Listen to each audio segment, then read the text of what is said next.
عشاء کی نماز کے بعد 3 بار یہ الفاظ پڑھے تھے۔ 10 منٹ بعد ایسا واقعہ پیش آیا، سفید کپڑے والا بزرگ آیا، 80 لاکھ دے کر چلا گیا۔ بسم اللہ الرحمن الرحیم۔ عشاء کی نماز کے بعد میرے پیارے بھائیوں، میری پیاری بہنوں، یہ ایک وظیفہ 3 مرتبہ پڑھ لینا، صرف 3 مرتبہ اپنی زندگی میں اس وظیفے کو پڑھ لینا جس ترتیب سے بتانے لگا ہوں۔ انشاءاللہ اتنی دولت آنا شروع ہوگی، ابھی وظیفہ آپ لوگ پڑھ رہے ہوں گے اور غیبی دولت کا بندوبست ہو جائے گا۔ یہ وظیفہ اتنا پاورفل، اتنا آزمودہ وظیفہ ہے کہ عشاء کی نماز کے بعد جو بھائی یا بہن اس وظیفے کو اپنی زندگی میں 1 مرتبہ پڑھتے ہیں تو پھر وہ روزانہ عادت بنا لیتے ہیں اس وظیفے کو پڑھنے کی، کیونکہ اس وظیفے کے فائدے ہی اتنے ہیں کہ آپ لوگ جب وظیفہ پڑھو گے، جس طرح کے آپ کے مسائل ہیں، اگر آپ کو غیبی دولت چاہیے، آپ کو اپنا قرضہ ادا کرنا ہے، آپ کے جو بھی مسئلے مسائل ہیں، آپ ان کا حال دیکھو گے تو آپ لوگ حیران رہ جاؤ گے۔ آپ لوگ عشاء کی نماز کا انتظار کرو گے اور عشاء کی نماز کے بعد روزانہ یہ وظیفہ پڑھو گے، کیونکہ میرے بھائیوں، میری بہنوں، اس وظیفے کے فائدے اتنے ہیں کہ آپ لوگ اگر اس وظیفے کو اپنی زندگی میں صرف 1 بار بھی پڑھ لو تو آپ لوگ غیبی دولت کو حاصل کر لو گے۔ یہ وظیفہ غیبی دولت کو حاصل کرنے کا بہت ہی مجرب اور آزمودہ وظیفہ ہے۔ آپ لوگ اللہ پاک کی ذات پر یقین کرتے ہوئے جب عشاء کی نماز پڑھیں، چاہے آپ پاکستان میں ہوں، چاہے انڈیا میں ہوں، چاہے بنگلہ دیش میں، سعودی عربیہ میں، آپ لوگ پوری دنیا کے جس کونے، جس گاؤں، جس بستی میں اس وقت موجود ہیں، اس ویڈیو کو دیکھ رہے ہیں، اس ویڈیو کو دیکھ کر آپ لوگ وظیفے کو لازمی نوٹ کر لینا۔ محترم ناظرین، حضرت عائشہ صدیقہ رضی اللہ عنہا فرماتی ہیں کہ رسول اکرم صلی اللہ علیہ وآلہ وسلم رات کے اول حصے میں سو جاتے اور آخری حصے میں بیدار ہو جاتے۔ رات کے اول حصے سے کیا مراد ہے؟ اس کی تعین بھی حضرت عائشہ صدیقہ رضی اللہ تعالی عنہا اس حدیث سے ہوتی ہے کہ آپ عشاء سے پہلے سوتے نہیں اور عشاء کے بعد گفتگو نہیں فرماتے، جلد سو جاتے، بلکہ آپ عشاء کے بعد گفتگو کرنے کو ناپسند فرماتے، تاہم گاہے بگاہے دینی گفتگو فرمایا کرتے۔ حضرت عمر رضی اللہ تعالی عنہ فرماتے ہیں کہ رسول اکرم صلی اللہ علیہ وآلہ وسلم بعض اوقات عشاء کے بعد حضرت ابو بکر رضی اللہ تعالی عنہ سے دینی معاملات میں گفتگو فرماتے اور اس مجلس میں بھی شریک رہتا۔ اسی طرح اتفاقاً اہل و عیال سے بطور خوش طبع گفتگو کرنا اور قصہ سنانا بھی ممنوع نہیں۔ چنانچہ ایک بار خود رسول اکرم صلی اللہ علیہ وآلہ وسلم سے ازواج مطہرات کو قصہ سنانا ثابت ہے۔ اسی طرح مہمان کے ساتھ بھی بات چیت کرنے کی گنجائش ہے۔ عشاء کے بعد گفتگو نہ کرنے کا عمومی معمول اس لیے تھا کہ رات کے اخیر حصے میں اٹھنا آسان ہو اور قلبی کے ساتھ تہجد کی نماز پڑھی جائے۔ یہ وقت اللہ سے راز و نیاز کے لیے سب سے بہتر ہے۔ حضرت ابو ہریرہ رضی اللہ تعالی عنہ کی روایت ہے کہ رسول کریم صلی اللہ علیہ وآلہ وسلم نے فرمایا کہ جب رات کا آخری تہائی حصہ بچ جاتا ہے تو اللہ تعالیٰ آسمان دنیا پر نزول فرماتے ہیں، ندا لگانے والا ندا لگاتا ہے، کوئی مانگنے والا ہے میں اسے عطا کروں، کوئی مجھ کو پکارنے والا میں اس کی دعا قبول کروں، کوئی مغفرت طلب کرنے والا میں اس کی مغفرت کر دوں۔ یہ ندا طلوع فجر تک ہوتی رہتی ہے۔ حضرت عائشہ صدیقہ رضی اللہ تعالی عنہا فرماتی ہیں کہ آپ سونے کا ارادہ فرماتے تو نماز کے وضو کی طرح وضو کرتے اور دوسروں کو بھی باوضو سونے کا حکم دیتے کہ باوضو سونے سے شیاطین و جنات پریشان کرنے والے خوابوں سے حفاظت ہوتی ہے۔ نیز ایک فرشتہ پوری رات اس کے ساتھ ہو جاتا ہے اور جب وہ کروٹ لیتا ہے تو فرشتہ کہتا ہے اے اللہ اس بندے کی مغفرت فرما کہ اس نے رات باوضو گزاری، اگر اس میں انتقال ہو گیا تو شہادت کا مقام پائے گا۔ آپ کا معمول تھا کہ سونے سے پہلے مسواک کرتے۔ حضرت ابو ہریرہ رضی اللہ تعالی عنہ سے مروی ہے کہ رسول کریم صلی اللہ علیہ وآلہ وسلم اس وقت تک آرام نہ فرماتے جب تک مسواک نہ فرما لیتے۔ کہتے ہیں کہ دانتوں کی صفائی معدے کی صحت و قوت کا باعث ہے اور پائریا کے مریض کے لیے خاص طور پر سونے سے پہلے دانتوں کی صفائی بہت ہی مفید ہے۔ سونے سے پہلے سرما لگانے کا بھی حکم تھا۔ حضرت ابن عباس رضی اللہ تعالی عنہ فرماتے ہیں کہ رسول کریم صلی اللہ علیہ وآلہ وسلم سونے سے پہلے ہر آنکھ میں سرمے کی ایک قسم 3 سلائیاں ڈالا کرتے تھے، تاہم بعض روایتوں میں بائیں آنکھ میں 2 سلائی ڈالنے کا بھی ذکر ہے۔ جب آپ سونے کا ارادہ فرماتے تو مشکیزے کا منہ باندھ دیتے، کھانے کی چیز چھپا دیتے، چراغ گل کر دیتے اور دروازہ بند کر دیتے، اور آپ نے امت کو بھی اس کا حکم فرمایا ہے کہ ڈکی ہوئی چیزیں شیطان کی در اندازی سے محفوظ رہتی ہیں۔ رسول کریم صلی اللہ علیہ وآلہ وسلم نے فرمایا کہ وہ شیطان بند دروازے کو نہیں کھولتا، ڈکن کو نہیں ہٹاتا، مشکیزے کا بندہ ہوا منہ نہیں کھولتا۔ سونے سے پہلے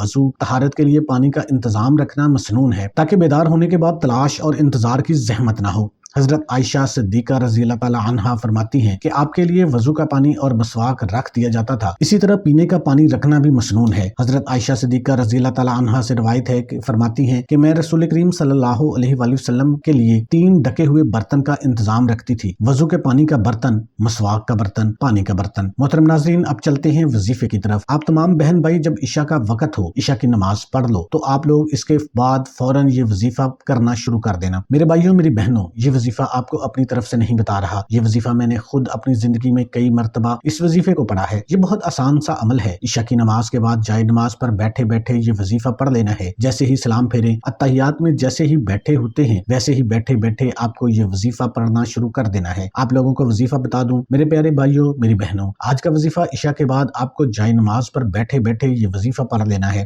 آپ لوگ کام کیجئے گا، یا تو اس وظیفے کو جب شروع کرو تو اپنے حاجتوں کی نیت کر لیجئے گا۔ اگر حاجتوں کی نیت نہ کر سکو تو آپ لوگ جب وظیفہ ختم ہو جائے تو اس کے بعد اللہ پاک سے دعا مانگ لیجئے گا۔ جو آپ کی حاجت ہو، جو آپ کی مراد ہو، اس کے لیے اللہ پاک سے خوب دعا کیجئے گا۔ میرے بھائیوں، میری بہنوں، اللہ پاک کی ذات پر یقین کرتے ہوئے آپ کو یہ وظیفہ پڑھنا ہے۔ میرے بھائی، میری بہنیں دونوں یہ عمل کریں۔ سلام پھیرنے کے بعد آپ کو اتحیات میں بیٹھے سب سے پہلے پڑھنا کیا ہے یہ سمجھ لیں۔ 2-3 وظائف ملا کے یہ پورا عمل ہے۔ یہ عمل میرے عزیز ساتھیوں، میری بہنوں، اتنا آسان ہے کہ کوئی چھوٹا بچہ بھی بڑے آرام سے یہ وظیفہ پڑھ سکتا ہے۔ اکثر میرے بھائی بہنیں کہتی ہیں کہ ہمیں پڑھنا نہیں آتا، ہمیں کوئی ایسا عمل بتائیں، کوئی وظیفہ بتائیں کہ فوری طور پر ہم آسانی سے پڑھ بھی لیں اور فوری طور پر ہمیں اس کا فائدہ بھی ہو۔ تو پیارے بھائیوں، میری بہنوں، یہ وظیفہ تو بالکل پڑھنے میں آسان ہے۔ دوسرے نمبر پر بالکل ہی کم وقت کے اندر آپ لوگ یہ وظیفہ پڑھ لو گے، مطلب یعنی کہ بہت مختصر سا چھوٹا سا وظیفہ ہے۔ تیسرے نمبر پر یہ آزمودہ وظیفہ ہے۔ تو میرے بھائیوں، میری بہنوں، آپ لوگ جب بھی کوئی وظیفہ پڑھیں تو وہ وظیفہ آزمودہ، مطلب اس وظیفے کو پڑھنے سے پہلے کسی کو فائدہ ہوا ہو، تو آپ لوگ جب یہ وظیفہ پڑھیں اللہ پاک کی ذات پر یقین کرتے ہوئے، بھروسہ کرتے ہوئے وظیفہ پڑھیں۔ بے دلی سے، بے ترتیبی سے آپ لوگ کبھی بھی وظیفہ نہ پڑھیں۔ آپ وظیفے کو سمجھ لیں۔ عشاء کے بعد جب آپ لوگ جائے نماز پر بیٹھ جائیں تو سب سے پہلے آپ لوگوں کو درود شریف لازمی پڑھ لینا ہے۔ ایک مرتبہ کوئی سا بھی درود پاک پڑھ لیجئے گا۔ درود پاک میرے بھائیوں، میری بہنوں، اول آخر جب بھی کوئی وظیفہ پڑھیں اول آخر درود پاک لازمی پڑھیں۔ اس سے آپ لوگوں کا جو وظیفہ ہے اس کے فوائد بہت بڑھ جاتے ہیں۔ آپ کوئی سا بھی درود پاک پڑھ لیں، درود ابراہیمی پڑھ لیں، یا صلی اللہ علیہ وآلہ وسلم پڑھ لیں، یا صلی اللہ علی محمد پڑھ لیں، جو درود پاک پڑھنا ہو۔ آپ لوگ ایک مرتبہ درود پاک پڑھ کے یہ وظیفہ پڑھنا شروع کر دیں۔ آپ لوگ جب درود پاک پڑھ لیں تو پہلے نمبر پر جو وظیفہ پڑھنا ہے، 3 وظائف آج کے عشاء کے بعد آپ کو پڑھنے ہیں۔ درود پاک آپ نے پڑھ لیا، اب 3 وظائف کون سے ہیں؟ پہلے نمبر پر یہ جو وظیفہ پڑھنا ہے، یہ وظیفہ اگر آپ لوگوں کو پڑھنا نہیں آتا تو میں آپ کو پڑھ کے بھی بتا دیتا ہوں، میرے ساتھ ساتھ آپ لوگ بھی پڑھ لیجئے۔ بہت آسان سے کلمات ہیں، بہت مجرب کلمات ہیں۔ درود پاک جب ایک مرتبہ پڑھ لیں تو اس کے فوراً بعد آپ لوگوں کو یہ کلمات پڑھ لینے ہیں۔ سبحان الملک القدوس ایک مرتبہ، پھر سیکنڈ ٹائم پڑھیں سبحان الملک القدوس 2 مرتبہ میں نے پڑھ لیا، پھر تیسری مرتبہ بھی آپ لوگ پڑھ لیں سبحان الملک القدوس، صرف 3 مرتبہ آپ نے یہ وظیفہ پڑھنا ہے۔ جب اس وظیفے کو پیارے ساتھیوں آپ لوگ پڑھ لیں تو اس کے بعد دوسرے نمبر پر آپ کو یہ وظیفہ پڑھنا ہے۔ یہ وظیفہ 4 وظائف کو ملا کر ایک ساتھ پڑھنا ہے۔